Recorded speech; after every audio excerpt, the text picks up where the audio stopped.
How did you get started? Great question. I love this question. I'll try to keep it brief though. So believe it or not, I've been in business for 20 years. So I ran a marketing agency, which we started straight out of university back in 2004. Okay. I'm predominantly doing web design and branding. And I learned a lot of what I know now about sort of pricing, money mindset, sales, marketing, all through just practicing, trying out different stuff in that business. Okay. And we grew it by the end of that 12 years, so 2016, we'd grown it to about £250,000, so about $300,000 revenue. I had a small team of developers and designers.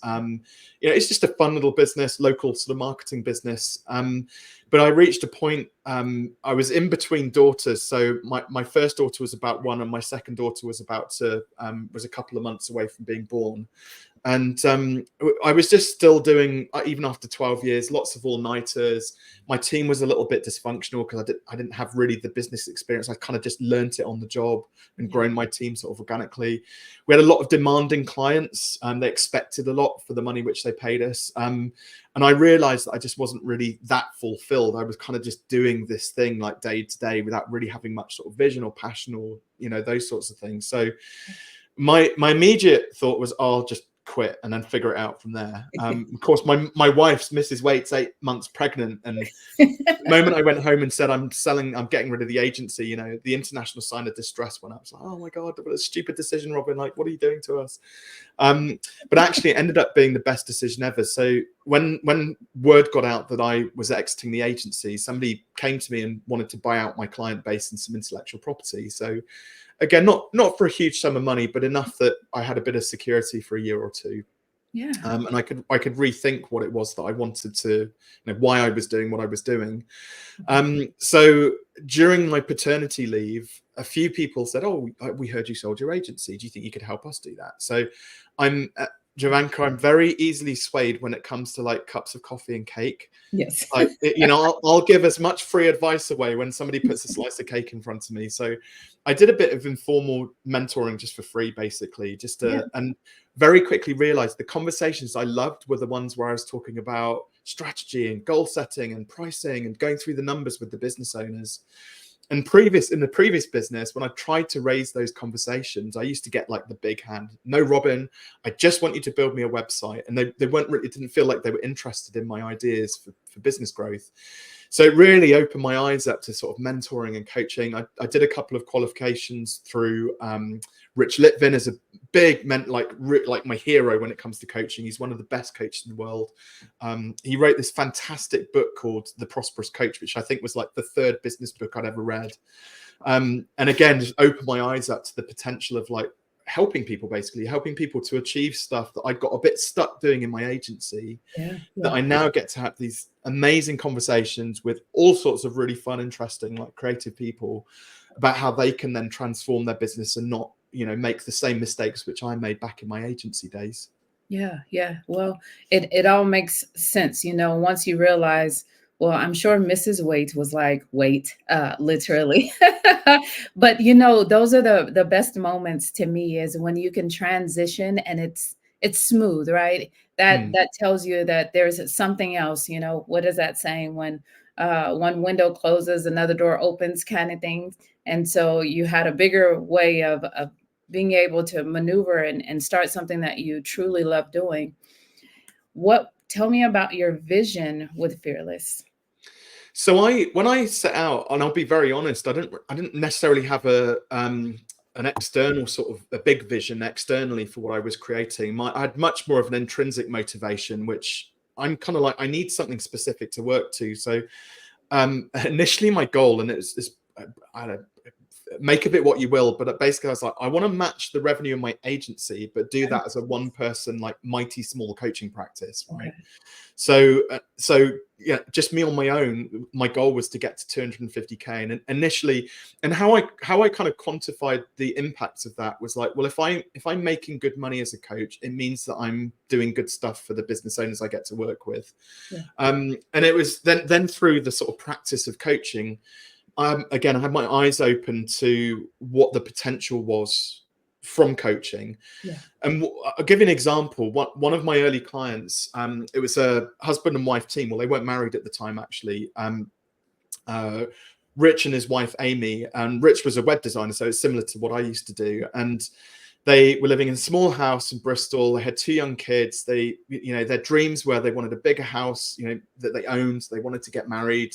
Rich wanted an office so he could have somewhere to go and do his work, creatively without getting disturbed by the family and children all the time. Yeah. Amy wasn't particularly happy in her job. And so it was a long journey. I mean, through the time that we spent together working together, they achieved all of those goals. They bought their first house together. They got that spare bedroom which they wanted. They got married. They were able to afford to kind of save up and get married. They got Rich his first office down in Clevedon, and then Amy eventually was able to leave her job in the public sector and come and work in the family business now. Yeah.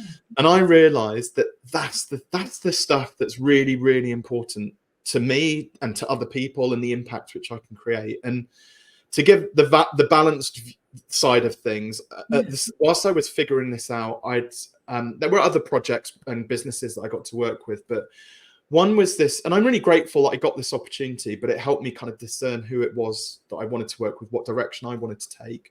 I got to work with a local law firm. There was 160 people who worked in this law firm, and I got to set up a pilot program and use my knowledge around goal setting and seeing what kind of turned people on within their business that they were working within and things like that. And I was really grateful for the team which I got to work with, and the HR director there. They took the pilot program I created and rolled it out to the business, but I couldn't see the tangible results and outcomes from that big corporate entity, And for me, seeing with Rich and Amy, now I get to work with dozens of Rich and Amy's on a daily basis almost, of those little tiny things.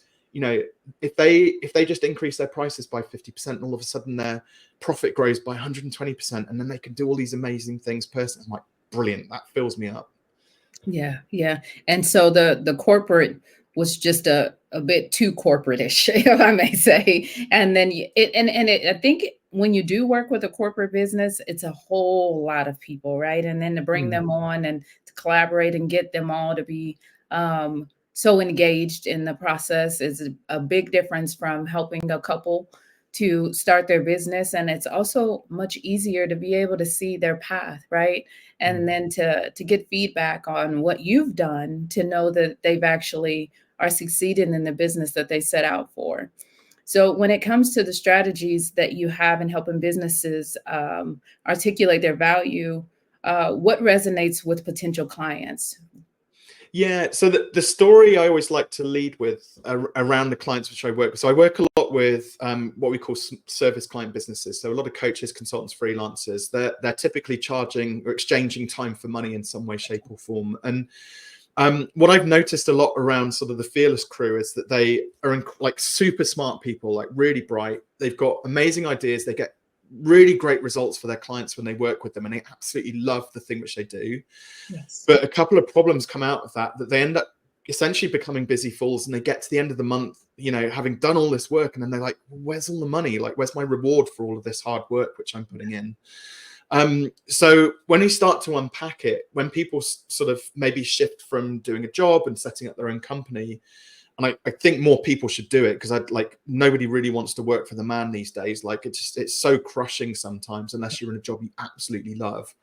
But what they forget is that when you're in a job, you're kind of getting paid just for doing one function, one thing within that business, right? Yes. When you're a business owner, all of a sudden you've got your marketing hat, your sales hat, and your admin hat, and your accounts hat, all of the different hats, as well as doing the job. Yeah. So when you charge an hourly rate or day rate for the work you do, and you probably only, maybe as a service provider, doing 2 to 3 days a week worth of paid work, your earnings potential is limited. So the first step which we typically take with the clients we work with is we do something called productizing their services. So we build packages out of the thing which they do. And the important thing is that rather than, well, let's take a web design. It's a business which I obviously know well. So a lot of web designers are like, well, we'll build you an HTML standards compliant on WordPress, and it'll be search engine friendly, and we'll add 20 pages of content on there. Well, all of that's great, but why is that important? What actually is what are your clients really interested in? People don't really want a website. What they actually want is leads and inquiries for their business, and for that to turn into money, right? So So the first thing, there's 3 steps. We go, right, what's the dream outcome which you deliver for your clients? You know, put yourself in their shoes for a moment rather than yours. What is it that they really need? And Okay. often it comes down to typically saving their clients more time and making them more money, or maybe giving them a bit more freedom or happiness within the business which they run, for example. So, but what is the dream outcome that you sell? The second thing is, can it then be delivered in a fixed period of time? Okay.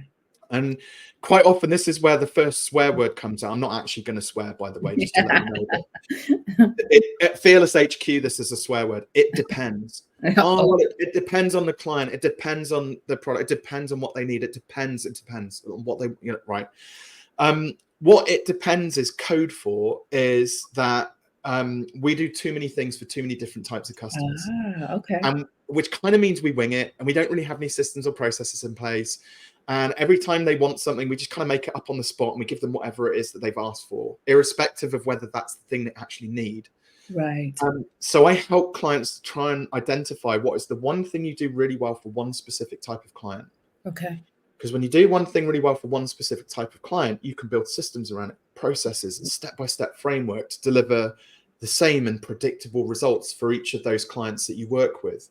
It helps you to discern which clients do you actually want to work with, qualify them properly, Yes. which helps you to identify then where you're going to market yourself, what niche are you going to go into, and how you're going to attract those clients. So doing that one thing really well has so many positive knock-on impacts. But the challenge, though, and it means you can deliver then the results within a predetermined like time frame. And yeah, it's a bell curve. Some might take a little longer, some might be a bit shorter, but on the whole, you want a majority of clients for your product to be delivered the result within this, you know, set amount of time. Okay. But a lot of clients get very hung up on that concept because they're like, oh, but if I niche, if I only work with one client, it's going to be boring. Yeah, it will be. The most successful businesses is like so boring, right? We're graced in 2024 to have these wonderful devices, right? These iPhones and Samsung devices, computers and the internet and stuff, right? But yeah, it looks great. It's a very sexy product, but it goes on a production line, the same bits added to millions of different phones. Imagine if they had to customize every single iPhone that went out there for every single different type of client, right? It'd be impossible. Yet they're one of the biggest companies on the market. And you look at all of the big companies, actually at base level, they're a really boring business. They just do the same thing really well over and over and over again. Right? Yes, yes. And we know they're gonna release a new iPhone every September, right? It's predictable, and it will look pretty much the same, but we'll still buy it because it's the same good quality over and over and over. Right? So, what's the dream outcome that your clients want? Can it be delivered in a fixed period of time? And then the final part of the jigsaw puzzle is, can we then put a fixed fee on that? Okay. Price tag. Okay. So rather than, let's say, on the website side of things, imagine like somebody's charging $50 an hour to build a website, and they think, oh, they quote you 20 hours to do it. So $1,000 for a website. Okay. Well, that seems fair enough. And go away and they start building it. But then imagine what they forgot to tell you is they haven't been doing it very long. So they're not very good. And they because they're not charging enough, they've taken on too many projects. So your website eventually gets delivered at like 3 months later, and they forgot to log in the shopping cart, and then you're there like going, oh, hang on, that's not what I asked for, and it's really late. Like, so you're getting frustrated. Yeah. And they say, oh, well, I can add the blog and the shopping cart on, but I'll charge you an extra 10 hours for that. And you're like, no, we agreed $1,000. Like, why change it? Yeah. So now, and then they reluctantly agree to do the work. So they're resentful because they've got to do this extra work for free. And you're resentful because you didn't get what you asked for in the first place. And, you know, so that's our first clue that hourly rates really don't work, right? The second clue, web designer number 2 comes along, but they don't know what Robin and Javanka know about pricing. So they're still charging $50 an hour. However, they're brilliant. They've been doing it for years. They know all of the ins and outs of SEO and all that sort of stuff. And they're going to build this great website. It's going to get you leads, got the blog, got the shopping cart. And they deliver it within a week. But the thing is, because they're so good, it's only taken them 10 hours. Yeah. Hang on. So the one who does a worse job, takes ages to deliver it, and doesn't give you what you want, gets paid double what the more experienced one is who does a better job. Well, they do it faster and better because they've been doing it for so long, right? Yeah. And then we get web designer number 3. So Audrey comes into the mix, right? She's a website ninja. She's been building websites for years, but she's really heavily focused on the dream outcome, right? Audrey's website's going to generate you 15 to 20 solid leads a month, each and every month for your website, for your business. But she charges 10K for those sites. But now here's where it gets really interesting for me. Okay. So it is significantly more expensive. But you probably know if you get 10 to 15 really good, well-qualified leads for your business, probably you're going to get your money back pretty quickly off the back of that. Yeah. But she's so confident, Audrey, that she turns around and she says, it's 10K, but if by the end of next month you haven't got 20 leads, we'll refund you the 10K and I'll pay you $1,000 for wasting your time so you can go and spend it on the other 2 guys. Right? 10 times the price, but which of those 3 would you probably most likely want to work with? Absolutely. I'm going with the third. Yeah. Yes. Absolutely. Yes. We all would, right? Yes.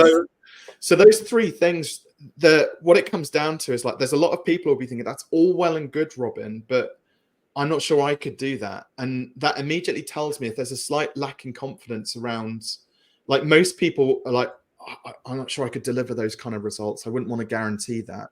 Yeah. That doesn't say anything about the clients. It says more about confidence in your ability to deliver your processes, your systems, and like refining what it is that you do, and use that as good positive feedback to make it better. And then you can elevate your prices from there. And I love the analogy that you used for the iPhone, because like you said, every September we're going to get a new one. And then every September there's a waiting list before September comes and we all buy the same thing. And it's not individually set for us to do it, right? But yet it's a package deal, and it's a package deal where you know you're going to pay that price, you're going to get a phone, and it's going to do exactly what you need it to do. Eventually, when you learn it in the next 2 to 3 years, that one iPhone. So I love the analogy of that. And then so it's one. Do you provide the dream outcome of what you're selling, right? And of what your client needs? What's the outcome of that? 2, can it be delivered in a fit time, right?